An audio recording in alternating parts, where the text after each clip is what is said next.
Hello friends, real UPSC study classes में आपका स्वागत है। मैं हूं आदर्श तिवारी, आप लोगों का स्वागत करता हूं। आज का हमारा ये टॉपिक है राज्य के कार्य। ये बहुत इम्पोर्टेंट टॉपिक है तथा अधिकतर परीक्षाओं में पूछा जाता है। 10th और 12th की परीक्षाओं में भी ये पूछा जाता है। तो इसलिए ये कल हमने पढ़ाया था राज्य की परिभाषा, राज्य के तत्व। आज हम पढ़ा रहे हैं राज्य के कार्य। और राज्य के कार्य दो प्रकार के होते हैं। आज हम पहला पार्ट पढ़ा रहे हैं, राज्य के अनिवार्य कार्य, और राज्य के ऐच्छिक कार्य कल तीसरे पार्ट में आपको पढ़ाया जाएगा। इसलिए हम शुरुआत कर रहे हैं राज्य का कार्य। अब स्टार्ट कर रहे हैं राज्य के कार्य। राज्य के कार्य ये देखिए, राज्य के कार्य। राज्य के कार्यों की नियमित सूची बनाना संभव नहीं है, क्योंकि विभिन्न राज्यों के कार्यों में अंतर होता है।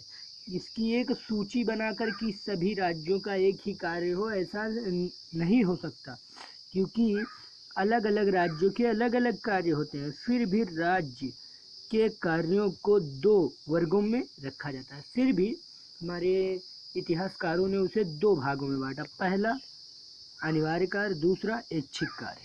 अब हम पढ़ेंगे राज्य के अनिवार्य कार्य।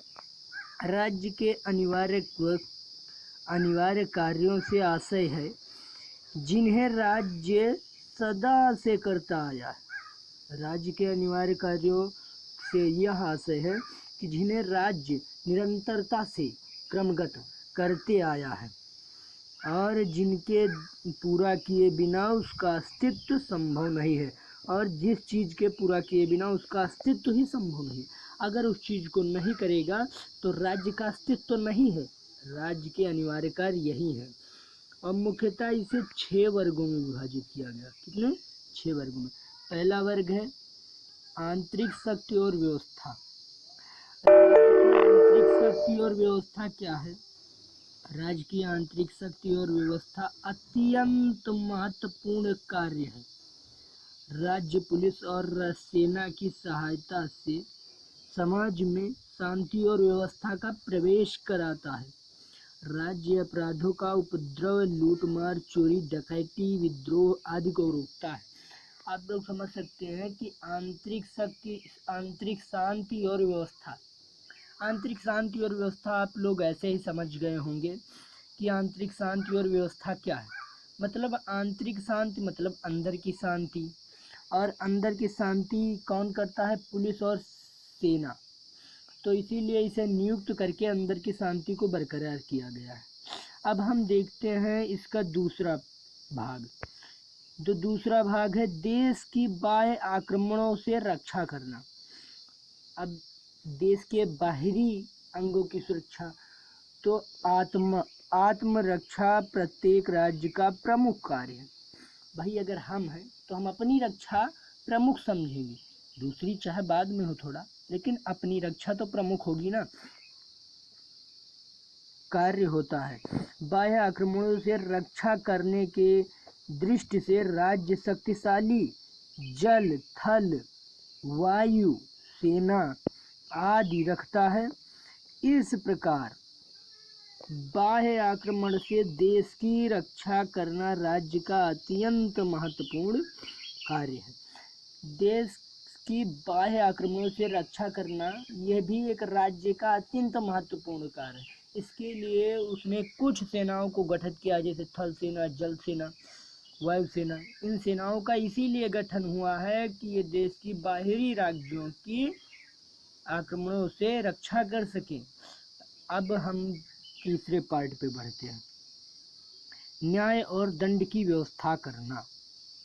अब आप लोग सोच रहे होंगे कि न्याय और दंड की व्यवस्था करना मतलब समाज में शांति और व्यवस्था बनाए रखने के लिए न्याय की उत्तम व्यवस्था का होना भी अनिवार्य है। अगर राज्य में ये तो है नहीं कि हमने बाह्य आक्रमणों से रक्षा करने के लिए कर दिया और आंतरिक रक्षा कर ली, बस हमारा राज्य बन गया, नहीं, वो सुरक्षित नहीं पूरा। इसीलिए न्याय और दंड की व्यवस्था करना भी अनिवार्य है।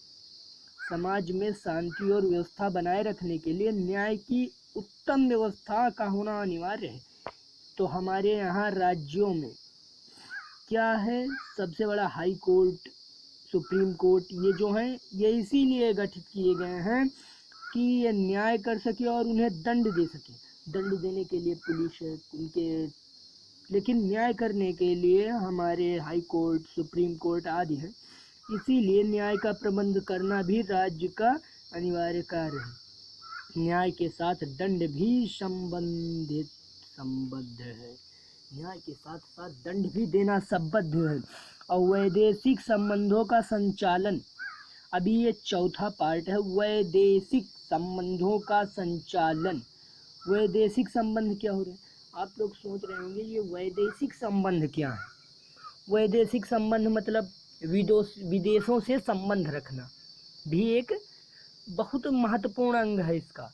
अगर आप अपने मित्रों से नहीं, अकेले तो कोई कुछ कर नहीं सकता, एक हाथ से ताली नहीं बजती है, उसी प्रकार अकेले कोई कुछ नहीं कर सकता, इसलिए विदेशों से भी संबंध रखना अति आवश्यक है। तो देखिए आज के युग में प्रत्येक देश दूसरे देशों के साथ कूटनीति संबंध स्थापित करता है। कूटनीति मतलब अपनी भलाई के लिए संबंध स्थापित करना। वह दूसरे देशों को अपने राजदूत भेजता है और दूसरे देशों के राजदूतों को अपने यहाँ रखता है। ये राजदूत क्या होते हैं, आप लोग सोच रहे होंगे, ये गुप्त ये जो राजदूत होते हैं ये गुप्त सेनानी होते हैं जो दूसरे देशों में हमारी कुछ पर्सनल इंफॉर्मेशन देते रहते हैं और इधर के राजदूत उन्हें इंफॉर्मेशन देते रहते हैं, तो यहाँ रखता है। इसी प्रकार अब हम आपको पांचवा पार्ट बताएंगे। पांचवा पार्ट जो है वो मुद्रा प्रबंधन करना।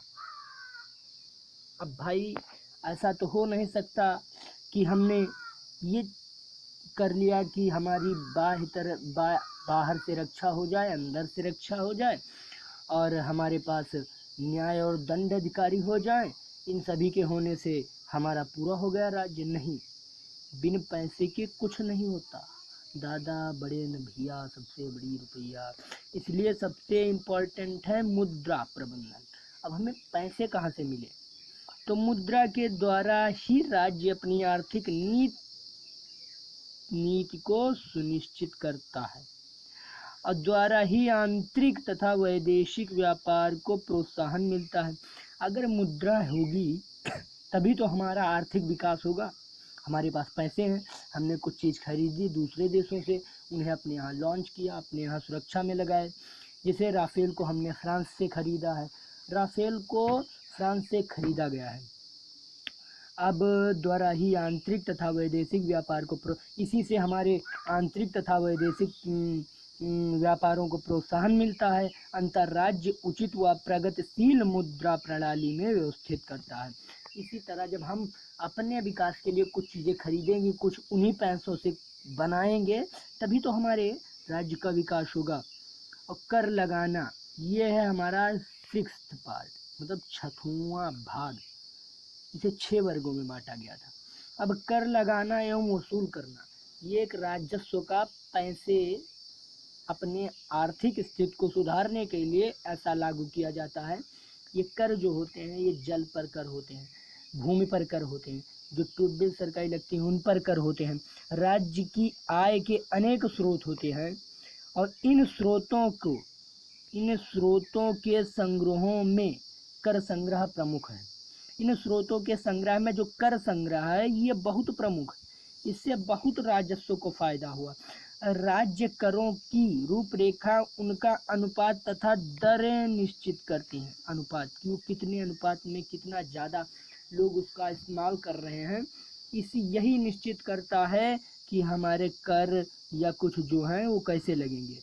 और ये कर जो है लगाना या वसूल करना है राजस्व का एक अपना आर्थिक स्थिति मजबूत करने का ढंग है। इसी से उनकी आर्थिक स्थिति में कभी कभी प्रभाव नहीं पड़ता।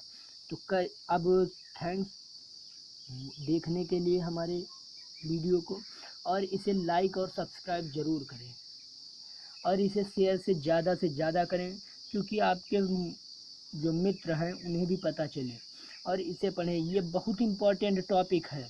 राज्य के कार्य जो है ये चल रहा है इस समय, ये अधिकतर परीक्षाओं में पूछा जाता है। और हमारी अब पेट की परीक्षा है, देखो और भी परीक्षाएं हैं, तो इनके लिए बहुत इम्पोर्टेंट हैं। तो इसलिए थैंक्स हमारे वीडियो को देखने के लिए, और इसे सब्सक्राइब ज़रूर करें। धन्यवाद।